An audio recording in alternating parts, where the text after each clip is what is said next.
방문해주신 여러분 반갑습니다.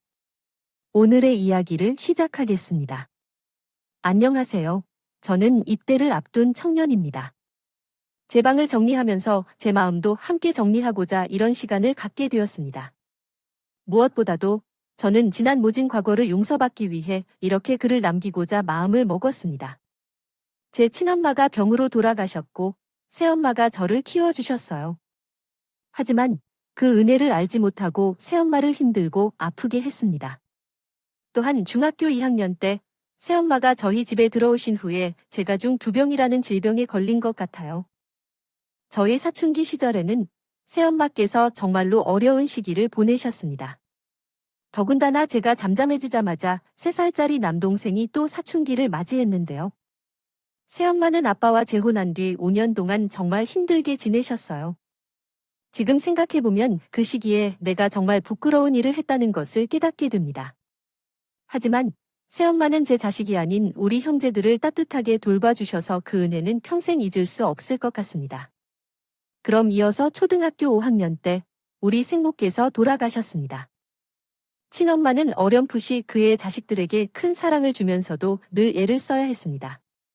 무일푼의 아버지는 공부에 집중할 수 있도록 도와주기 위해 엄마가 미용사 자격증을 취득하여 상가 아래층에서 미용실을 운영했습니다. 온갖 수고 끝에 우리 가족은 작은 2층짜리 집을 살 수 있었습니다. 엄마는 손님들이 많이 오는 미용실을 운영하면서도 우리 형제들에게 한 번도 인스턴트 식품을 먹이지 않았고 언제나 따뜻하고 깔끔한 밥과 청결한 옷차림으로 우리를 보살펴 주셨습니다. 그러면서도 엄마는 언제나 모든 가족들을 위해 희생하는 모습을 보여주었습니다. 옷은 늘 백화점에 가서 사주셨어요. 아빠는 한마디로 셔터맨이셨어요. 아침에 일어나 엄마가 미용실에서 셔터를 올려주고 도서관에 가서 책을 읽다가 밤이 되면 엄마가 미용실 셔터문을 내려주고 집에 들어와 잤어요. 하지만 엄마는 한 번도 돈을 벌 수 없는 아빠를 무시하거나 욕하지 않았습니다. 아빠는 훌륭한 분이셨거든요. 그러던 어느 날 우리 가족에게 큰일이 일어났어요. 기억을 되새겨보면 그날은 일요일이었어요. 일요일에는 미용실이 문을 닫기 때문에 온 가족이 늦게 일어나서 낮에는 근처 식당에 가서 외식을 했었어요. 그런데 그날은 점심시간이 이미 지나갔음에도 불구하고 엄마가 방에서 나오지 않았습니다. 방에 들어가 보니 아직도 주무시고 계신 것 같았습니다. 피곤하셨나 보다 생각하며 아기려고 했을 때 동생이 달려와서 잠든 엄마 품에 파고 들어가 깨우기 시작했습니다. 엄마, 배고파. 얼른 일어나서 고기 먹으러 가자라는 말에도 엄마는 깨어나지 않았습니다. 그때 우연히 공원에서 운동을 나왔던 아빠가 들어와서 엄마를 흔들어 깨워주었고 그제야 엄마가 겨우 눈을 떴습니다. 엄마가 피곤했나 봐. 무슨 일로 이렇게 자게 되었나 라고 생각해보게 되었습니다. 몇 시야? 벌써 12시가 넘었네. 어서 가자. 네. 새끼들 배고팠겠네. 엄마는? 그러면서 자리에서 일어나셨어요. 그런데 엄마의 몸이 침대에서 떨어지는 사고가 일어나자 동시에 갑자기 그 자리에 쓰러지셨습니다. 119에 전화해서 엄마를 모셔 병원 응급실로 가니 의사가 이렇게 말씀하셨어요. 동중이 엄청 심했을 텐데 이제 오시면 어떡합니까? 난소암 말기입니다. 늘 씩씩했던 엄마가 암 환자였다는 사실에 아빠와 나 형제는 기절할 뻔했어요. 엄마는 최대한 빠른 날짜에 병원에 입원하고 수술을 받았습니다. 그 사이 시골에 사시던 외할머니가 우리 집에 와서 부양해 주셨습니다. 가족에 대해 잘 살려주셨네요. 외할머니는 아빠를 미워했습니다.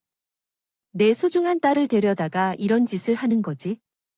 얼마나 고생시켰으면 암에 걸려 그딱하고도 한 곳이 공부를 안 하 놀고 먹는 백순재가. 내가 뭘 알아?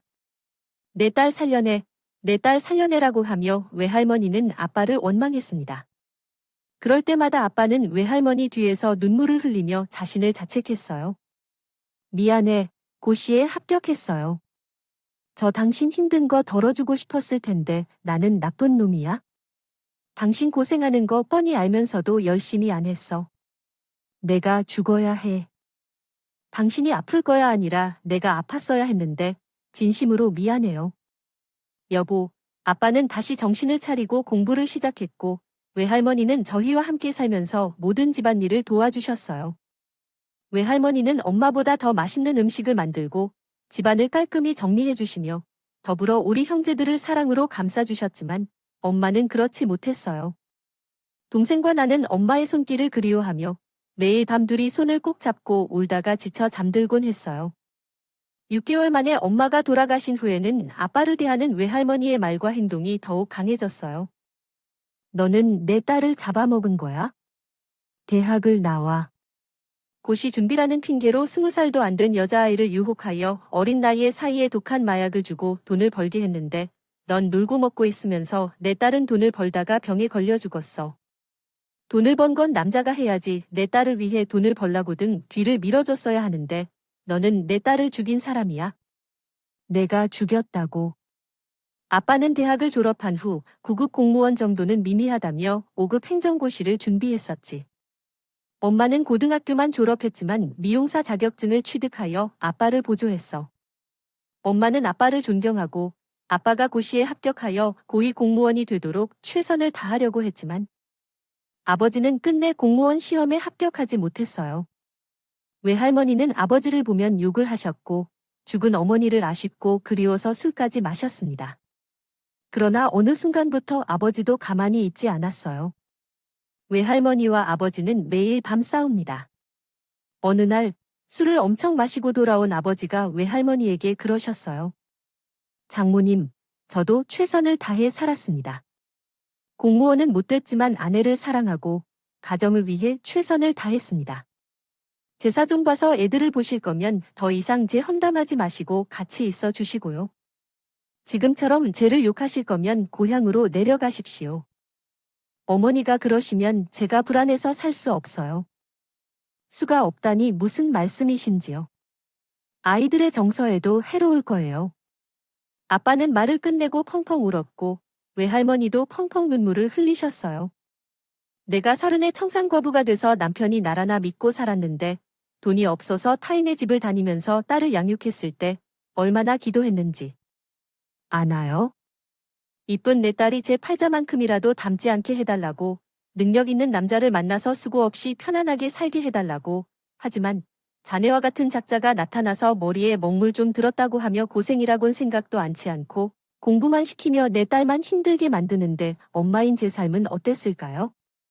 그럼에도 불구하고 제 부지런한 딸은 집도 사고 가게도 따봤더니 제가 얼마나 자랑스러웠는지 그래요. 그래서 지금처럼만 살아라 하고 매일 아침은 딸을 위해 새벽에 기도하며 보냈습니다.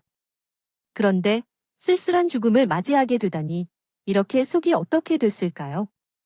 세상이 너무 가혹하고 내 팔자가 어찌 이렇게 더럽길래 내가 자네를 원망하지 않을 수 있을까요? 저는 죽어도 자네를 용서하지 않을 거예요. 왜냐하면 당신이 내 딸을 죽인 사람이기 때문이죠. 그 말에 외할머니의 말에 아빠는 펑펑 울었습니다. 죄송합니다, 어머니. 제발 살려주세요. 제가 두 아들을 잘 키우겠습니다. 살 테니 이제 집에서 나가주세요. 그렇게 외할머니는 아빠를 용서하지 않고 시골집으로 내려가셨고 아빠와 동생, 그리고 저 이렇게 3명이 살게 되었어요. 아빠는 생각보다 우리 형제를 잘 챙겨주셨습니다. 학교 준비물도 빼놓지 않고 챙겨주셨고 식사나 빨래, 그 어떤 문제도 없었어요. 그리고 엄마의 미용실을 치우고 그 자리에 편의점을 차렸어요. 아빠는 곧이 공부를 포기하고 편의점 사장이 되었죠. 그렇게 엄마의 제사가 2번 지나고 제가 중학교 2학년이 된 어느 날 아빠가 재혼을 하겠다면서 한 아주머니를 집에 데리고 왔습니다. 결혼을 하기로 했습니다. 이제 새 엄마가 되는 거죠. 우리가 이제는 가족으로서 잘 지내봅시다. 인사를 드려야겠죠. 아줌마는 키가 작고 갸름한 얼굴이면서도 말수가 없으셨어요. 우리 형제들에게는 늘 따뜻한 미소를 짓고 인사를 해주셨는데 어린 제게는 왜 그런 느낌을 받았을까요? 아줌마가 풍겨져 나오는 어두운 그림자가 마음에 들지 않았어요. 우리 형제들에게 미소 지어보며 웃어주는 것조차도 기분이 나빴어요. 뭔가 가짜 같아서요. 그 당시에 중학교 2학년이었던 저는 왜인지 새엄마를 굳이 싫어했습니다. 아빠는 결혼식을 따로 열지 않고 온 가족이 한 주 동안 함께 여행을 다녀왔어요. 소심한 동생은 새 엄마의 손을 잡고 걷던 동안에도 새 엄마가 미웠습니다. 아빠와 새 엄마 사이에서 손을 잡고 걸어가는 동생 뒤를 따라 오로지 아무 생각 없이 걷기만 했었습니다. 일주일 동안 아빠와 새 엄마는 많은 이야기를 나누려고 했지만 제가 한마디도 하지 않았어요. 아빠와 새 엄마가 서로를 바라보는 눈빛이 싫었고 새 엄마를 챙겨주는 아빠의 어조도 매우 싫었습니다. 여행에서 돌아온 후 나는 어긋나기 시작했습니다. 나쁜 친구들과 어울리면서 약한 친구들과 어린 친구들을 괴롭혔고 술을 마시고 흡연도 시작했어요. 이러한 행동들이 친구들 사이에서 이야기되기 시작했습니다. 통해 알려졌을 때 담임 선생님뿐만 아니라 학생들과 주변의 교감 선생님에게까지 주목을 받았습니다. 그것만으로 충분하지 않았는데 반에서 문제를 일으켰던 저는 전교 꼴등까지 떨어졌어요. 아빠는 담임 선생님과 상담한 후 집으로 오셨을 때 처음으로 회초리를 들고 제 종아리를 때리셨습니다. 왜 공부를 안 하냐고 라며 새엄마 때문에 그런 일이 생겼다며 말하고 싶다. 그렇다면 새엄마를 내보내줄까요? 그렇다면 공부할래? 분노에 찬 목소리로 아빠에게 반항했습니다. 네. 새엄마 때문에 살기 싫어요. 죽어버리고 싶어요. 이 집에서 살기 싫다고요. 제가 왜 생판 모르는 저 여자를 엄마라고 불러야 되는지, 저 여자가 해준 밥을 먹어야 되는데요. 저한테 엄마는 한 명뿐이라고요. 종아리에서 피가 나도록 아빠는 때리셨습니다. 망할 놈, 새엄마도 내 엄마야. 죽은 엄마만이 엄마가 아니라 지금 내 옆에서 널 보살펴주고 밥하고 빨래해주는 사람이 내 엄마라고. 철없는 제가 그랬죠. 그럴 거면 가정부 아줌마를 부르셨어야 했죠. 제 말에 아빠가 화를 내면서 끝내 제 뺨을 내리치더군요. 망할 자식, 아무리 생각이 없다지만. 그렇게 어떻게 하시겠습니까? 너무나 무례한 말씀이세요. 아버지는 엉망은 말입니다. 새 엄마로 받아들이는 중이셔야 합니다. 새 엄마 없이 인생을 망치게 될 것입니다. 새 엄마 때문에 어쩔 것 같냐고요? 똑같은 이유로 인생을 포기할 거냐고. 내가 마음대로 살 거라 말했잖아요. 어디서나 그런 대로 아무 말 없이 그렇게 말씀하시는 아버지께서 화를 내지 못하셔서 집안의 것을 다 챙겨 나와 밖으로 버리셨어요. 마땅히 이젠 제가 살아야 한다고 부모님의 도움도 없이 얼마나 되는지 보라는 듯이. 그래서 그날 아버지와 싸웠던 뒤로 가방을 싸제 집을 나왔어요. 며칠은 친구네 집에서 묵었는데 친구 어머니께서 집을 비우라 하셔서 내쫓겼어요. 집에는 가기 싫고 돈도 없이 아무 생각 없이 무작정 동네를 배회하는 중 세탁소 앞에 자전거 한 대가 세워져 있는 것을 발견했습니다. 그 순간 자전거를 훔치고 싶었어요. 이 자전거를 훔친다면 경찰서에 가게 될 것을 알면서도 저는 자전거를 훔쳐 타고 정처 없이 달렸습니다. 한참을 달린 후 마음이 눈처럼 녹아내렸어요. 자전거를 아무 대상에나 던지고 제가 아무것도 하지 않은 것처럼 집으로 돌아와 잠을 자려고 했는데 경찰이 집을 찾아왔습니다. 학생이 자전거를 훔쳐 탔어요. 경찰이 물어보자 저는 대답했습니다. 네, 제가 훔쳐 탔고 그리고 버렸습니다. 경찰은 내 당당함에 당황했어요. 그런데 갑자기 새엄마가 그 경찰과 내 사이를 막으며 무릎을 꿇었어요. 그리고 하는 말이 제가 그랬어요. 제가 그랬습니다. 나를 데려가세요. 나는 이 아이의 엄마인데 나는 제 아들을 잘못 가르쳤어요. 벌을 받겠습니다. 새 엄마의 말에 경찰은 어이없다는 표정을 지었습니다. 나는 경찰서에 가서 조사를 받았고 새 엄마는 자전거 가게 주인인 세탁소 아저씨에게 손이 발휘되도록 빌고 합의금을 주었어요. 그때 새 엄마가 경찰과 세탁소 아저씨에게 하는 말이 문득 제 귀에 들렸는데 그 말이 아직도 기억에 남아 있습니다. 자전거 값을 드리겠습니다. 남편에게는 말하지 말아주세요. 만약 남편이 이 사실을 알게 되면 우리 집안에 큰일이 생길 것입니다. 합의금을 드리겠으니 이것만 부탁드립니다. 세탁소 아저씨는 합의금으로 자전거를 100개나 사야 한다고 요구했고 엄마는 그 돈을 자전거 주인에게 주었습니다. 새엄마 덕분에 이 사건은 아빠가 알지 못하고 넘어갈 수 있었지만 그래도 저는 정신을 차리지 못하고 못된 친구들과 어울려 다녀서 PC방에서 시간을 보냈습니다. 그러던 중 몇 달 후 아빠가 자전거 사건을 알게 되었습니다. 엄마는 자전거 주인에게 배상을 해주고 그 돈을 갚기 위해 24시간 동안 고생하셨습니다. 감자탕집에서 설거지를 했더니 아빠가 그 사실을 알아버렸습니다. 내가 언제까지 널 돌봐줘야 하는 거야? 대체 뭐가 부족해서 남의 물건을 훔치고 다니는 거야? 아빠가 제 뺨을 후려칠 줄 알았는데 아니었습니다. 이제는 아빠가 제 앞에서 무릎을 꿇고 빌었습니다. 대체 내가 어떻게 해야 하지? 새엄마를 내쫓아야 할까? 그럼 바르게 잘 하겠지? 좋아. 그럼 아빠가 새엄마를 내쫓지 마세요. 그날 아빠는 새엄마를 내쫓았고 새엄마는 가방 하나에 짐을 싸서 집을 떠났습니다. 새엄마가 없는 우리 집은 엉망이었고 집밥이라는 게 상상할 수도 없었어요. 하루 한 끼는 라면이었고 반찬은 아빠가 시장에서 사온 것만 전부였습니다. 이윽고 편의점 셔터도 내려가고 아빠는 늘 술에 취해 있었어요. 그래서 새엄마를 핑계로 인생을 헤매며 살던 어느 날 나는 스스로를 깨닫게 되었습니다.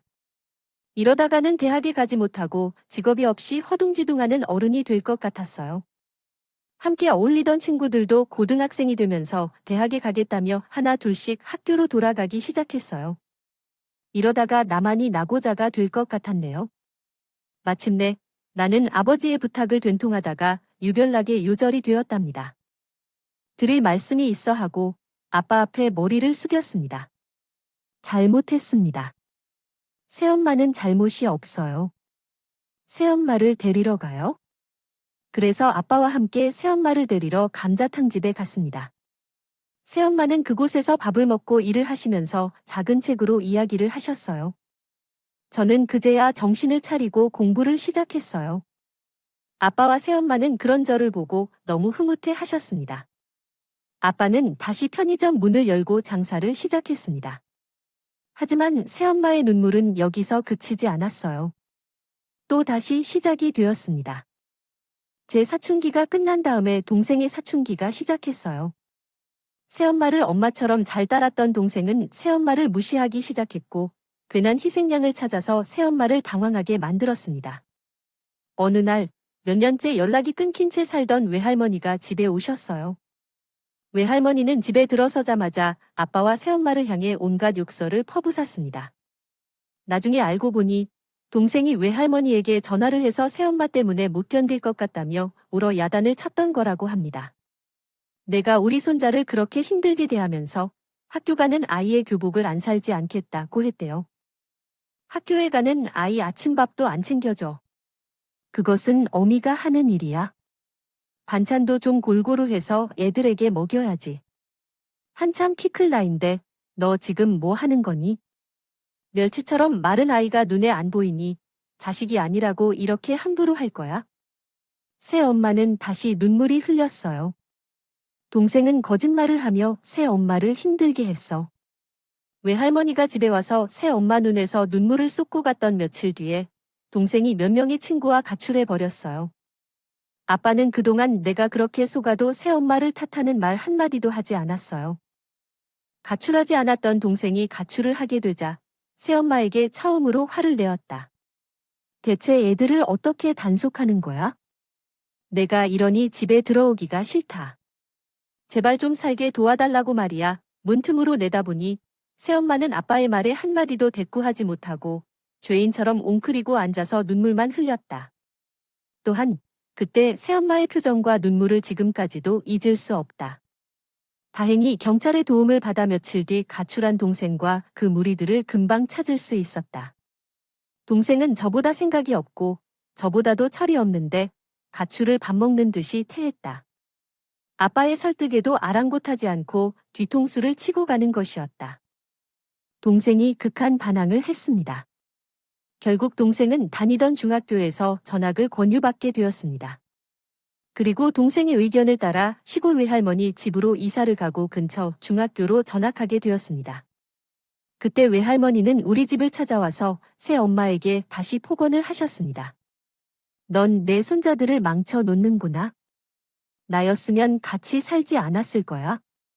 운명이 참 불쌍하다. 그래서 동생은 갈 곳이 없어져서 외할머니 집으로 이사를 가게 되었습니다. 그동안 나는 놀거린 공부를 아쉽게 생각하며 열심히 공부했어요. 하지만 그렇다고 새 엄마를 엄마로 인정한 건 없었습니다. 아니야. 새 엄마를 엄마라고도 부르지 않고 그냥 집을 돌봐주는 아주머니 정도로만 생각했어. 그런데 고등학교 3학년이 된 때 새 엄마의 진심을 알 수 있는 사건이 있었어. 중간고사를 보고 집에 돌아왔던 어느 날이야. 오전에 시험을 치르고 집에 돌아왔는데 아무도 없었어. 배가 고파서 라면을 끓여 먹으려고 주방에 갔는데 거기에 새엄마의 다이어리가 열려 있었어. 그 다이어리에는 작은 글씨로 계속 적혀 있는 게 있었어. 두 아들 건강하게 해주세요. 아들들이 원하는 길을 갈 수 있도록 도와주세요. 두 아들이 평생 평탄한 길만 걷게 해주세요. 저희 집에 살던 첫날부터 온통 동생과 제 걱정뿐이었더군요. 그 글꼴을 보는데 눈물이 핑 돌았습니다. 친엄마보다도 더 저를 걱정했고 제 인생이 힘들지 않게 해달라고 주문을 외우고 계셨더군요. 돌아보니 새엄마는 동생과 저를 친자식 이상으로 돌봐주고 있었는데 나쁜 제 마음이 새엄마를 나쁜 사람으로 만들고 있었던 겁니다. 그렇게 새엄마의 진심을 알게 되고 나서 제 감정이 소용돌이 치는데요. 누군가가 나를 쳐다보는 눈길을 느꼈어요. 밖에서 작업을 하던 새엄마가 집에 들어오셨던 거였죠. 순간 나도 모르게 새엄마 앞에 무릎을 꿇었습니다. 엄마, 죄송해요. 정말 죄송해요. 제가 잘못했어요. 처음으로 새엄마를 엄마라고 부르고 말았습니다. 그동안 어떤 호칭도 사용하지 않았는데 나도 모르게 입에서 엄마라는 말이 튀어나왔더군요. 당신이 나를 자식처럼 대해주시고 나를 위해 애써주시는데 그걸 몰랐습니다. 죄송해요, 엄마. 새엄마는 나를 일으켜 세우시고 안아주시며 이렇게 말씀하셨어요. 아니야, 엄마도 잘못했어. 너희를 사랑하는 마음을 어떻게 표현해야 할지 몰랐었어. 고맙다, 내 아들. 저 또한 새엄마를 안아드렸습니다. 그리고 그토록 애타게 불러보고 싶었던 엄마를 마음껏 부르게 되었어요. 엄마라는 말에 새엄마가 눈물을 흘리시더군요. 그날 편의점 일을 마치고 들어오신 아빠도 저를 꼭 안아주셨고 그리고 활짝 웃으며 얘기하셨죠. 그래, 고맙다, 내 아들. 그렇게 저는 새엄마를 이제 친어머니로 맞아들이게 되었어요. 그리고 중간고사 시험을 마치고 동생을 만나러 시골 외할머니 댁을 찾아갔습니다. 동생을 만나서 이런저런 얘기를 했어요. 시골 학교 어떠세요? 지내기에는 괜찮아 보이나요?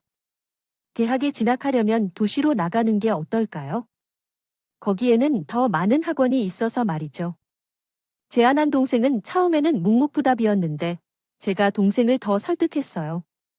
하지만 동생은 자존심 때문인지 집에 가겠다는 소리를 계속했죠. 저는 조심스럽게 엄마가 말했던 것을 꺼내서 이야기했어요.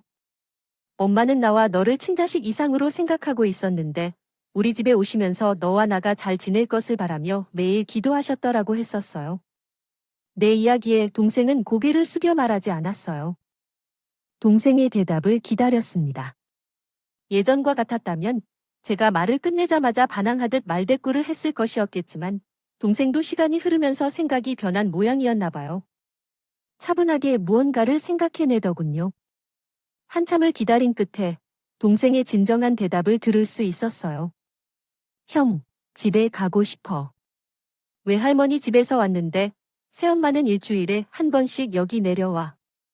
처음에는 외할머니가 새엄마를 때리고 욕하고 그랬는데 그래도 불구하고 매주 집에 오는 거야. 그래서 외할머니도 손과 발이 다 아프대. 지금도 주말마다 내려와서 외할머니랑 밑반찬을 만들어. 청소와 빨래를 모두 처리하고 난 뒤 떠나세요. 제 동생과 저는 한참 동안 눈물을 흘렸습니다. 그때 동네 마실러 나갔던 외할머니가 집에 오셨습니다. 저는 외할머니에게도 새엄마 일기장에서 본 내용을 모두 이야기했습니다. 그때 외할머니 또한 지난 일에 대해 반성하고 계셨던 것 같았습니다. 내가 미안한 마음이 들어서 그냥 제 딸 자리를 차지하고 앉았다는 이유만으로 미웠던 것이더군요. 나이가 들면서 내가 고집이 나서 그 어린애가 혼자서도 남의 어린이를 키우겠다고 새엄마로 나타났을 때 어찌하여 그랬을까요? 마음을 단단히 먹었습니다. 내 어머니께서는 죽은 딸보다 귀중한 진정한 딸이십니다. 그러므로 이제 너희들도 엄마라고 잘 대해야 합니다. 그래서 나는 동생의 짐을 들고 집으로 들어왔습니다. 새어머니는 우리 형제를 보고 눈물을 흘리셨고 아버지 또한 우리 형제를 안아주셨어요. 이후로 우리 집에는 언제 그런 폭풍우가 있었는지 모르게 평화가 찾아왔습니다. 그 후로 나는 새어머니와 특별한 관계가 되었습니다. 내 모든 속마음을 새어멜리에게 털어놓았고 새어머니는 항상 나의 편이 되어서 나의 마음을 따뜻하게 해주셨습니다. 대학 입시를 잘 치르고 대학에 입학했고 동생도 인문계 고등학교에 입학했어요. 10년이 지난 어느 날 서류 정리를 하러 주민센터에 갔다가 새엄마와 전 남편의 사이에서 낳은 딸이 있다는 사실을 알게 되었습니다. 이 사실을 알게 된 건 10년 만이었어요. 그날 저는 집에 돌아와 엄마에게 물었어요. 엄마, 딸이 있었어요. 왜 안 보게 했죠? 제 질문이 끝나자마자 새엄마가 눈물을 흘리더군요. 보고 싶지만 만날 수가 없어요. 왜요? 멀리 삽니다. 아직 어린 아이라서요. 같은데 얼마나 보고 싶을까? 혹시 저희 형제 때문에 그러시는 거라면 개 잊지 마세요. 이제 저희 형제 다 컸잖아요. 보고 싶으면 언제든 가서 만나세요. 그러자 엄마가 한숨을 내쉬며 말하더군요. 전 남편하고 이혼하면서 아이의 면접 교섭권을 받지 못했거든. 면접 교섭권이 없으면 부모라 하더라도 아이를 만날 수가 없어. 멀리서나마 숨어서 볼 수는 있는데. 그럼 자꾸 더 보고 싶을까 봐 그리고 너희들한테 소홀해질까 봐 엄마는 저희 걱정에 친자식이 보고 싶어도 참았던 거였습니다. 그 후 몇 달이 지나 어느 날이었어요. 방에서 공부하고 있는데 갑자기 엄마가 우는 소리가 들려왔어요. 깜짝 놀라서 엄마 방으로 들어갔더니 엄마가 문자 메시지를 받고 울고 계셨어요. 어머, 왜 그러세요? 무슨 일이세요? 하고 물었더니 엄마는 새엄마가 놀라서 바닥에 떨어뜨린 휴대폰 속의 문자 메시지를 보게 되었거든요. 그 내용은 새엄마의 전 남편이 내용이었어요. 그리고 아이의 양육권을 넘겨받을 사람으로 친할머니와 큰아빠가 있었는데 아이를 양육하기를 거절했다는 내용이었대요. 그래서 엄마에게 연락이 왔던 거예요. 저는 아빠에게 이 문자 메시지를 전달해줬습니다. 제가 몰랐던 것을 보여주기 위해 함께 장례식장을 찾았습니다. 그곳은 텅 비어 있었고 새 엄마의 전 남편 사진만이 덩그러니 놓여 있었죠. 그런데 새 엄마가 그렇게도 보고 싶어 했던 딸아이의 모습은 보이지 않았어요. 여보, 이상한 느낌이에요. 제 딸아이가 왜 없을까요? 집에 한번 가봐야겠어요. 제 눈으로 아이를 한번 확인하고 싶어요. 경찰관의 도움으로 우리 가족은 새엄마의 전 남편 집으로 향했습니다. 경찰관과 함께 현관문을 두드렸지만 집안에서는 아무 소리도 나지 않았어요. 경찰관은 인기척이 없는 집안을 이상하게 여겼고요. 문을 강제로 열어 집 안으로 들어갔다. 그런데 경찰관이 새엄마의 전 남편 집 문을 열자 순간 주저앉아 목소리를 높여 울음을 터뜨리며 마음을 쏟았다.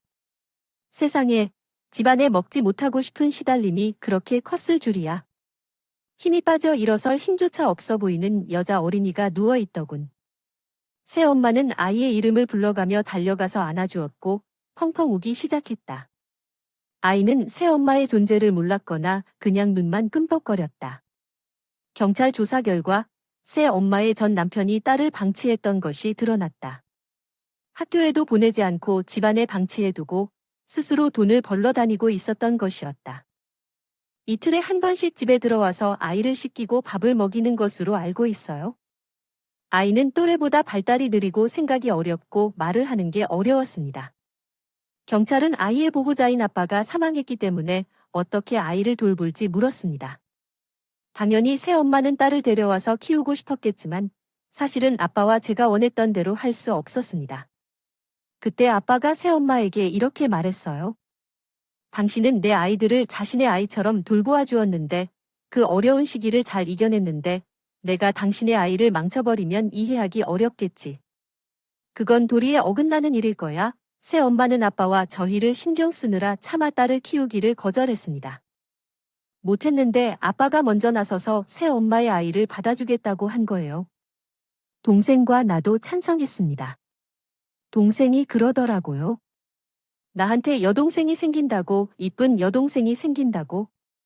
엄마보다도 우리 남동생이 더 좋아했네요. 아이를 데려다가 아빠의 호소에 맡기는 것도 아무 문제가 되지 않았어요.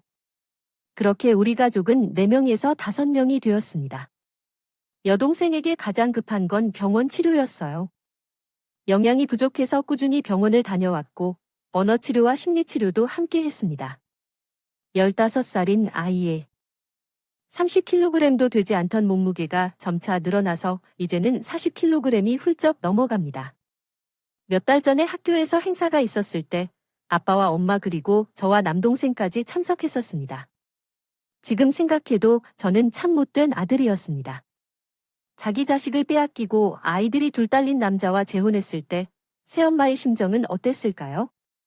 본처의 자식들은 그저 자신의 새엄마라는 이유만으로 거절을 하고 속을 썩였을 때 어떻게 그 모진 시간들을 견뎌냈을까요?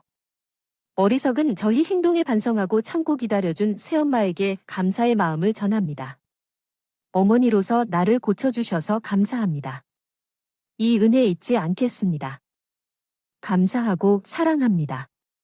이 자리를 빌려 하늘에 계신 친엄마께도 사랑한다는 말 전하겠습니다. 엄마, 꼭 바른 성인이 되어 좋은 가정을 이루는 가장이 될 테니 꼭 지켜봐 주세요. 사랑해요, 엄마. 이제 군입대 할 날이 멀지 않았네요. 불가피한 개인 사정으로 군입대를 미루다 이제 정말 군입대를 앞두고 있습니다.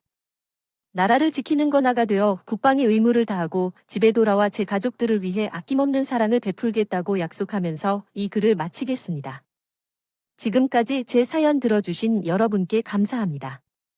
오늘의 사연에 여러분의 소중한 시간을 부탁드립니다. 댓글을 기다리며 구독, 좋아요, 공유는 물론 알림 설정도 부탁드립니다. 그럼 오늘도 함께 읽어주셔서 감사합니다.